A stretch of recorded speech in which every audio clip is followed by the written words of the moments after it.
What it do, it's your boo Big K. Today we're going to be making shrimp and grits instead of a today's eat. Come cook with K. Oh, look at that girl right there. Goodness gracious. Oh, that girl fine, man. Look at the. Oh, she just too fine. She knows she fine too. She is banging. Oh, she's off the hook. She looks good. Oh.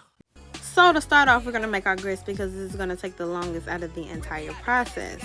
Now, you can read the directions on the back. I like to eyeball it because I kind of generally know how much water to grits I'm going to make. Now, I boil this water. Salt helps the taste of grits, and it also makes the water boil a little faster. Now, I did do too much with the salt. You don't have to add that much salt, and I also added garlic powder. Now, keep watching because I'm finna put y'all on to a little secret on how to make your grits a little bit better than what you've been making it.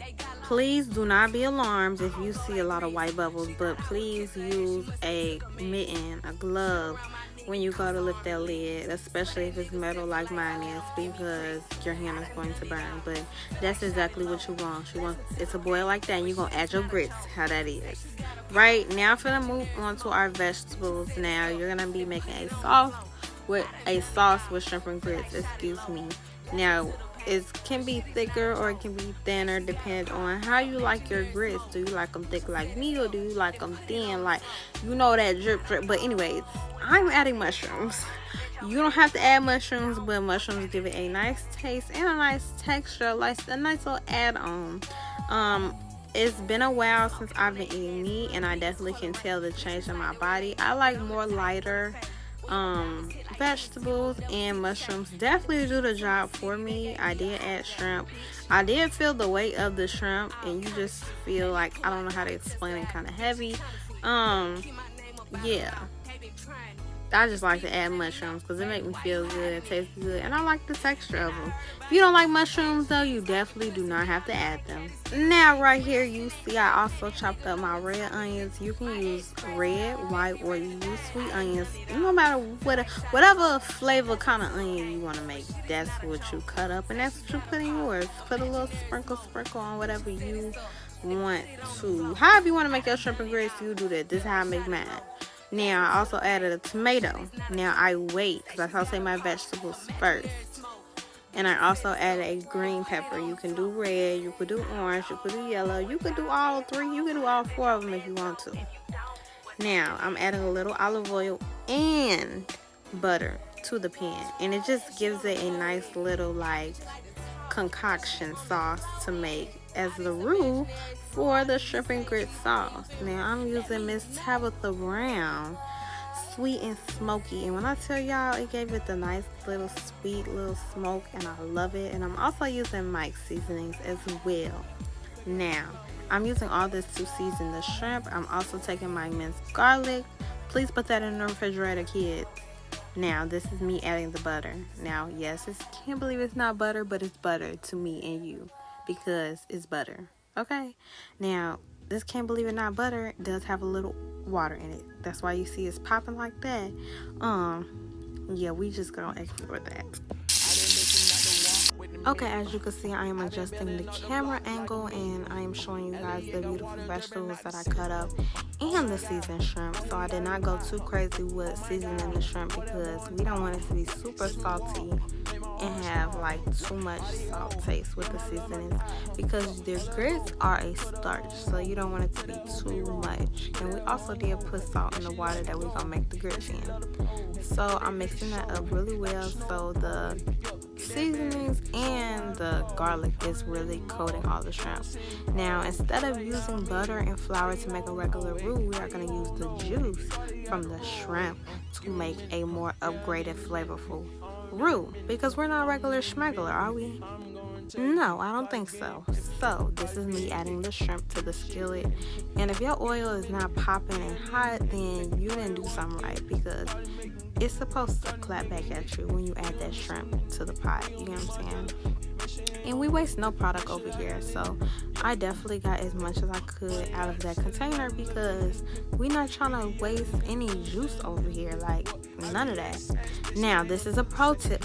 I like to get raw shrimp, but for the sake of this video, and somehow I got cooked shrimp. we're not gonna talk about that. Next shrimp dish I make, we're gonna be using raw shrimp. Okay, if y'all like these cooking videos, let me know too, because these cooking videos, I like to eat and I like to cook, baby. I actually love to cook, because yeah. Anyways, back to these shrimp. The shrimpies are already pink, so it's kind of hard to see when they're cooking. You're just basically warming them back up because they were already cooked. And then, like, how did they cook them? Like, who cooked these shrimp? Like, I just have so many questions to you. When I use cooked shrimp, like, give me the raw shrimp. How long have they been cooked? Who cooked them? Where did they cook them at? Like, you know what I'm saying? Anyways, like, yeah. I like to use raw shrimp. It's just more flavorful, and I feel like it's just juicier. Like, when you bite into a shrimp, you want that texture. You don't get that texture as much as you do when you get cooked shrimp versus raw shrimp. And as you could see, if you was paying attention, I had added some grits. I'm adding a little bit more grits because I can. You see how it's bubbling and popping? You want to constantly stir your grits because you don't want to get clumps in your grits. Clumpy grits are the worst. Like, so you pretty much just wait, let the shrimpies do their thing. You see that juice? Yeah, that juice is going to come in handy later on. Now, y'all, watch what I do with these grits. Okay. Y'all, my arm is so ashy. Y'all, I poured half and half in there. Yes, y'all, half and half. Half and half. Half and half. I'm trying to tell you, it's the key to get your grits how you want your grits. Now, you see I had left for a little longer than what I was supposed to leave. You see them clumps in that grits? Now, thankfully, I didn't leave too long with the fire on too high. So, I'm going to stir that, and I'm going to kind of crunch the clumps as much as I can and really work with that. Now you see how thick and creamy them grits are. Exactly how I like them. Let me know if y'all add sugar to y'all grits, because y'all are just y'all are different. Like, how do you add sugar and not cheese? Like, it just gives no. Now, I did not do this, but this is a pro tip. You can add cheese to your grits right now, like Parmesan cheese. You can use sharp cheddar cheese. You can use Kobe Jack cheese. If you like a little spicy, you can use pepper jack cheese. This is the time to add the cheese right now. You see all that popping, all that? Yeah. You need to add the cheese right now. If you're finna add cheese to your grits, it's going to be the best right now. After you add the half and half, and the half and half has kind of saturated and marinated with the grits. Oh my God, Kaya Mari, where did the shrimpies go? Oh, I had just put those shrimpies in a glass bowl because you cannot put them in plastic. Now, this is a liquid from the shrimpies, and all those little itty bitty things you see floating in the liquid, they are just pieces of garlic from the minced garlic that we added earlier. As I said earlier, you want to constantly check on them grits so they don't get clumps, because clumps are for chumps. Now you see the texture of them grits, thick and creamy, just how I like them. This is me adding the flour to the liquid. Now, the best utensil that you want to use is a whisk, but I did not have a whisk, and I did not realize I didn't have a whisk until it was too late for the whisk, but it is okay. You're not cooking for real if you don't ever have flour on your hand. You ain't never had no flour on your hand. You ain't never even cooked for real. Now this whisk, right, it's gonna really get that texture smooth like a baby's bottom, like, and that's really what you want. Like I said, if you ain't never had no flour on your hand, you ain't never cooked for real. Get on my face. Get in the feet. Let me stop playing, but you see how it's bubbling like that? I shouldn't have let it sit that long, but it's okay because it did not ruin the texture. Only reason why I'm saying that is because the longer it boils like that by itself, as the flour and the liquid separated, you're taking out the juices. But I was finding out that I did not have a whisk. You see how it's clumped like that? It's because I took too long. As you're gonna see me pressing down trying to get the clumps out. The whisk, if I had a whisk, then I wouldn't have to do that, but I'm just letting you know that is what a whisk does. If you don't know, you're just going to whisk it, and it's just gonna have this smooth, creamy texture consistency, and this is the base for what you're gonna cook your vegetables in, and they're just gonna be coated in this delicious seasoning instead of just using plain butter, and you're just gonna see how much more flavor that this has versus just plain butter and flour. At any point in time you want to make your sauce thicker, you use flour. If you want to make it thinner, add half and half. This is going to fluctuate the consistency of your roux or your sauce or your base, your foundation. This is what's going to do that, okay? Now, if you don't have a whisk, I'm not saying it's impossible to make a roux without one. Like, I definitely did the impossible possible. Like, that's what we all do until it's done, but it's just gonna take a little bit more work than if you would have a whisk. See how I'm pressing it down? You're gonna have to do that like while you're creating it.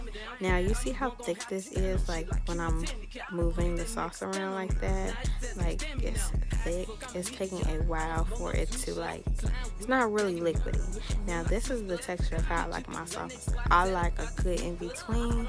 It was a little thicker, so I did decide to add some more half and half. Now this is just gonna give it a little bit more movement, a little bit more motion, you know what I'm saying? So I don't want y'all to think that I was not checking on the grits, because I was, and I did decide to add some more half and half. Now you want to add your vegetables when they're boiling, like how it's bubbling like that. Yeah. Now I did my best to just try and add the peppers, mushrooms, and onions, because tomatoes are a softer fruit and it's going to take less time for that to cook and soften and become translucent versus peppers and the onions. The mushrooms don't take that long, but I decided to throw them in there because I want them to have a little bit more seasoning. All they do is absorb whatever seasoning you put on them, and that's exactly what they did. Now you can put the tomatoes on a separate plate, that might help, but I did my best, and I will say I didn't do that bad of a job. Now you are going to coat this, and if you have not caught on, obviously I'm going to need a bigger pan than this because it's not enough room. So I am adding the vegetables and the roux into a bigger pan.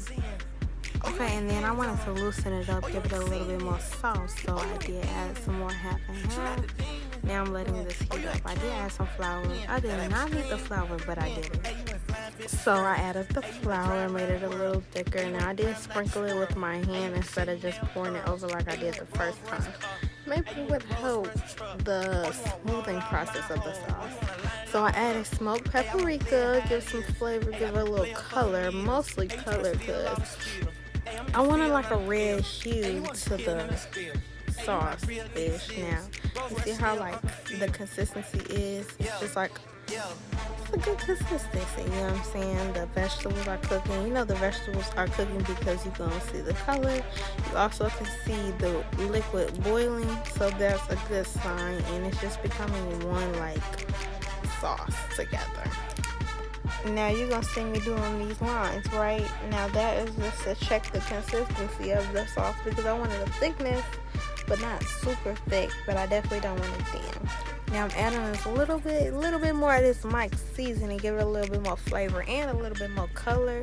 I'm also going through with some garlic powder, and you're going to also see me with some onion powder. If you don't like onions, grow up. Now, this secret is just between me and you. I use hot sauce. I usually use Louisiana, but we're not going to talk about this. We're just going to use Red Hot for right now, but my go-to is Louisiana hot sauce. They make a hot sauce like no other. They give it that color, and they give it a little bit of flavor too. A little 1, 2, little 1, 2, 3, little 1, 2, 3, 4. You know what I mean? I did not add cheese, but this will be the perfect time to add cheese right now. Because you don't want to add cheese too early, because it's like, what's the point? You want that cheesy ooey gooiness in the sauce, so I will add it right now. I'm about to make an egg. I love eggs on top of my shrimp and grits, and I like my eggs a little poached on the over easy side, but I'm going to put a little oil in the pan, you know, just get the oil nice and hot and popping, and then I'm going to go ahead and toss over that egg in there. Now, some people do like to take out the umbilical cord. When I make it easy over easy, I don't worry about that because I'm going to eat it all anyway. Now I slid the sauce over to the other eye, and I'm adding my last little vegetables and the fruit, the tomato. Okay, this is really where you can add your cheese. So it'd be like a nice little finish. And I'm also going to add the shrimpies too because yeah, and I did not put it in glass. I put it in plastic. My bad. You're really supposed to put it in glass, but yeah, we're not going to. But this is where our sauce, our dressing, our cover, our topping looks like, and it looks gorgeous. Now, this is the perfect time to add cheese. I keep saying this, but like the finishing touch is definitely the shrimp, so you don't dry it out and it's still juicy, voluptuous, and juicy. You feel me? I don't know if I just said that, but yeah. Your tomatoes also, and your cheese. Those are the three things you can add last to your topping, your sauce, your yes. Now, this is me adding the egg. I like it. Hold on. You see it? I get white. That's exactly what you want. Y'all, I am so ashy. I apologize. This is just embarrassing, but this is the egg, and I let it sit for a little bit because I want to get it kind of hard fried on one side before I flip it. You want a good, easy, nice, smooth flip. You don't want to have to be doing all 1, 2, 3. You just want to do one, and just one good turn flip. You feel me? This right here is the most disappointing egg. Y'all, look. It popped on me. I don't like that. Like, I want to be able to pop it myself. That's just how I am. It's just like, anyways, it's okay. I will live to see another day, but I prefer to pop it myself when it's already like served in the dish and all of that. This is the final result. Check my rates and my reviews, y'all, because I am thebomb.com, and you will never find another one like moi. But no, for real, it was delicious, y'all. If y'all make some, don't forget to tag me in it. Let me know what y'all want to see next. Let me know what dishes we trying next. And don't forget to like, comment, subscribe, and share with your friends. Until next time, peace, love, and happiness. Bye, y'all.